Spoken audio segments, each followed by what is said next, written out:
एक शख्स पर अपनी पत्नी के कत्ल का इल्जाम था। पुलिस पति को गिरफ्तार कर लेती है और उसे जेल भेज दिया जाता है। लेकिन फिर 4 महीने बाद अचानक नोएडा में एक भूत दिखाई देता है।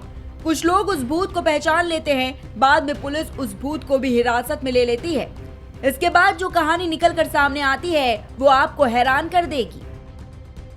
रात का अंधेरा, नोएडा की सुनसान सड़क और सलवार सूट पहने एक औरत हाथ में मोबाइल किसी से बेफिक्र होकर बात करती नजर आ रही है। लेकिन अगले ही पल फ्रेम में पुलिस अफसर आता है और ये मैडम उसकी गाड़ी में बैठ जाती हैं। यहीं से शुरू होता है भूत और सस्पेंस की स्टोरी, क्योंकि पुलिस के मुताबिक ये वही औरत है जो 4 महीने पहले ही मर चुकी थी और हत्यारा जेल भेजा जा चुका था। बिहार के मोतिहारी से 3 जुलाई की रात गुंजा अपने पति के घर से रहस्यमयी तरीके से गायब हो जाती है। सुबह तक पति, परिवार, पूरा गांव उसकी तलाश में निकल पड़ा, लेकिन पुलिस ने तलाश के बजाय पति को ही कह दिया, बीवी को तुम ही ढूंढ कर लाओ।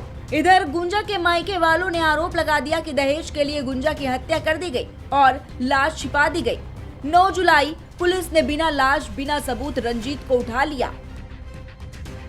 अरेराज थाने में पूरी कहानी तैयार हुई। अपहरण, हत्या, लाश गायब और 3 महीने बाद अदालत में हत्या की चार्जशीट भी दाखिल। बेगुनाह रंजीत अपराधी बन सलाखों के पीछे था। लेकिन कहानी में ट्विस्ट आता है 24 नवंबर को। मोतिहारी से सैकड़ों किलोमीटर दूर नोएडा की सड़क पर गुंजा जिंदा मिलती है। वो भूत नहीं थी, बल्कि सच ये निकला, गुंजा का गांव में ही एक लड़के से प्रेम संबंध था। शादी मर्जी के खिलाफ हुई और फिर दोनों ने मिलकर प्लान बनाया। गुंजा रात में घर छोड़ देगी, नोएडा में प्रेमी के साथ नई जिंदगी शुरू करेगी। 4 महीने तक दोनों वहीं छिपकर रहे।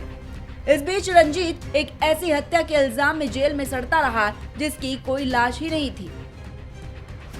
अब सवाल यह है कि गुंजा और उसका प्रेमी तो कानून के जेल में फंसेंगे ही, लेकिन क्या उन पुलिस वालों पर कार्रवाई होगी जिन्होंने न जांच की न तलाश, बल्कि एक बेगुनाह को सीधा हत्यारा बनाकर जेल में ठूस दिया? क्या देर से पदभार ग्रहण करने वाले साहब और उनकी लापरवाह टीम पर भी कानूनी शिकंजा कसेगा?